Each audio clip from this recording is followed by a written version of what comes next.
Hi, Kathy Shimatero here again, and I'm here to talk about chapter 7 of my book on the cross, and this is called The Fear Factor of the Cross. And one of the biggest obstacles we all have in our lives is facing fears. We often make decisions because of fear. I know many people, they won't get on a plane because they're afraid of flying, or they won't do certain things because they're afraid. And fear is a very real thing that can grip our hearts and really cause us to just not live a full life because we're always worried about things happening. And Jesus, when he was in the Garden of Gethsemane, he faced his biggest fear. When he was wrestling with God in the garden and saying, God, if it be your will, let this cup pass from me. The reason he was wrestling with that was that he was facing his biggest fear. And his biggest fear wasn't so much of all the stuff he had to go through, though I know that was probably some of it, but it was more because he had to take on the full wrath of God, take on all the sins of the world, and then have the wrath of God poured out on him.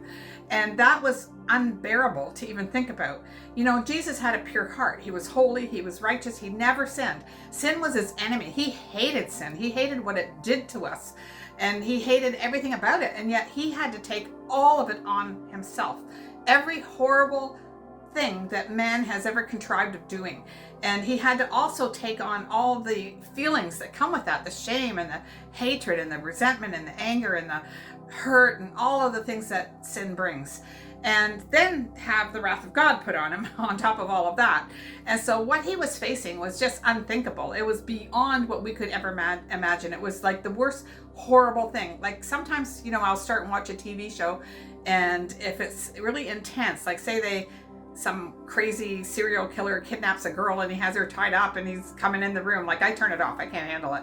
And because that's a fear, right, that we could all have.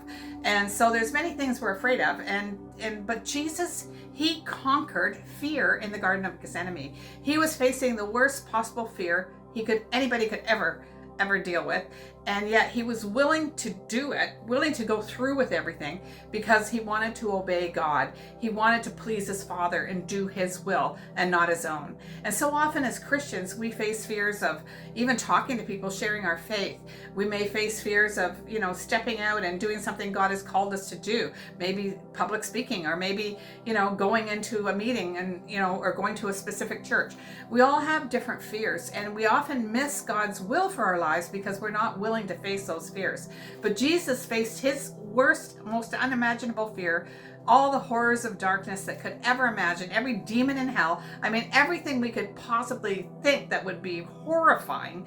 He was willing to take it on because he wanted to set us free. And he wanted to set us free from that spirit of fear so that we wouldn't be bound in our lives and be struggling with, what we should do or shouldn't do. And, we all have fears, and they're real. Fear is real, and there are things we should fear. We should fear God in a good way, in a healthy, respectful way, but there's other things that we need to use wisdom about too, and not just do stupid things. But fear, when we are controlled by it and not willing to do the will of God and not willing to please God, that's when we're in trouble.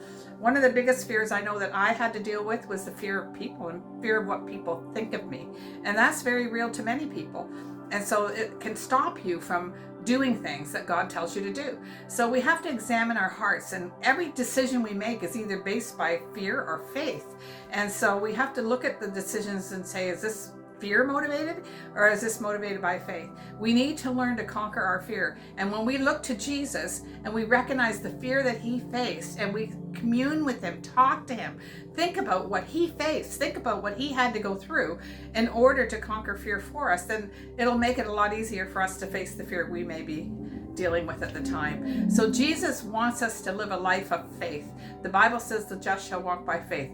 We're not to walk by fear. We're not to care about what people think about us. We're not to fear, man. We're not to fear anything that would hinder us from doing God's will in our lives. So in chapter 7 of the book, it talks a lot about that. And I just want to share that when Jesus was facing his fear, he was thinking of breaking that chains of fear off of our lives so that we can walk in total victory in every way and in every area. And so whatever fear you're facing, really ask God to help you overcome it and conquer it so that you're no longer hindered in your walk with God. God bless you.